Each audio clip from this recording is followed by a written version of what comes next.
अस्सलाम वालेकुम and welcome to Imran electric और मैं हूं आपका दोस्त इमरान।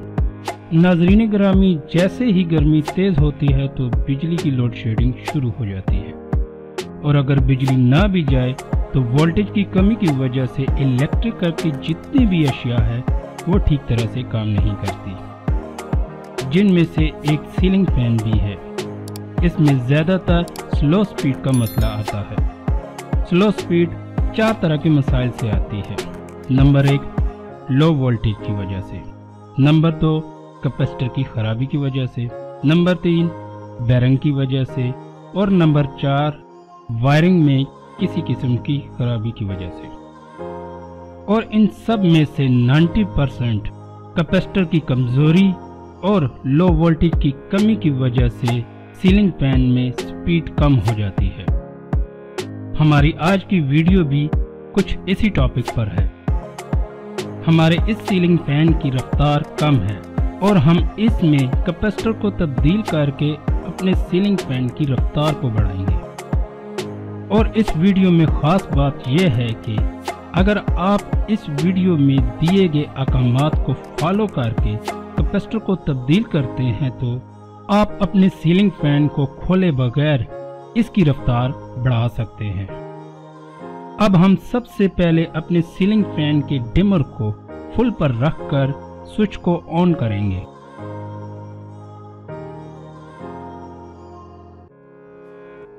आप देख सकते हैं कि इस सीलिंग फैन की स्पीड बहुत कम है। अब हम इस पंखे को बंद करते हैं और कैपेसिटर को चेंज करते हैं।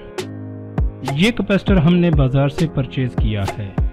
इसकी कीमत 100 रुपये है और यह 3.5 माइक्रोफैराड का कैपेसिटर है। आप इसे 3.5 UF का कैपेसिटर भी कह सकते हैं। और याद रहे कि सीलिंग फैन में सबसे ज़्यादा 3.5 माइक्रोफैराड का कैपेसिटर लगता है, इससे ज़्यादा नहीं लगाना चाहिए। अब हम कैपेसिटर चेंज करते हैं।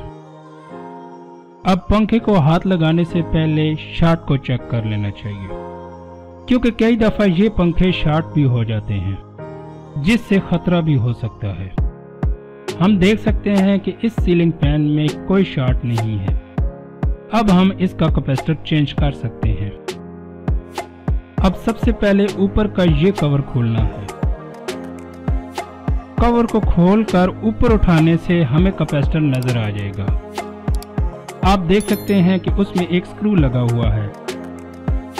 उस स्क्रू को खोल के कैपेसिटर को बाहर निकालना है। कैपेसिटर को बाहर निकालकर इन स्लीपों को ऊपर उठाकर फिर से करंट चेक करें, जिस तरह वीडियो में दिखाया जा रहा है। अगर इनमें करंट हो तो मेन स्विच को ऑफ करके ये कैपेसिटर चेंज करना चाहिए। अब इन दोनों तारों की स्लीपों को हटाकर कैपेसिटर को खोल लेना है।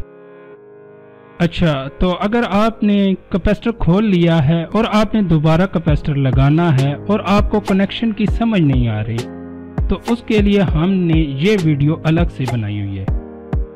इस वीडियो में पूरी डिटेल से ये समझाया गया है कि कैपेसिटर किन तारों के साथ लगेगा।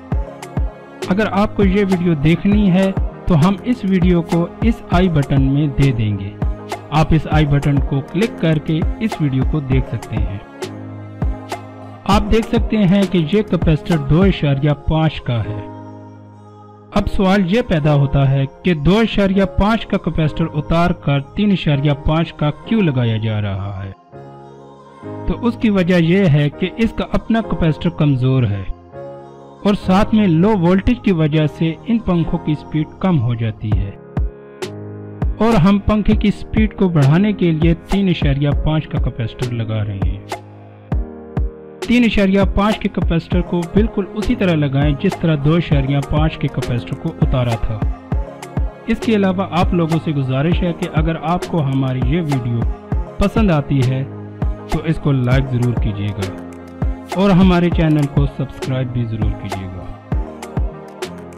अब कैपेसिटर की पत्रियों को प्रेस करके उसी तरह वापस पंखे में लगा दें जिस तरह खोला था और उसके बाद ऊपर का कवर भी लगा दें और याद से इस कवर को अच्छी तरह टाइट करना है। कैपेसिटर को चेंज करने के बाद हम सीलिंग फैन की स्पीड को चेक करेंगे। अब हम दोबारा से उसी तरह डिमर को फुल पे रख के स्विच को ऑन करेंगे।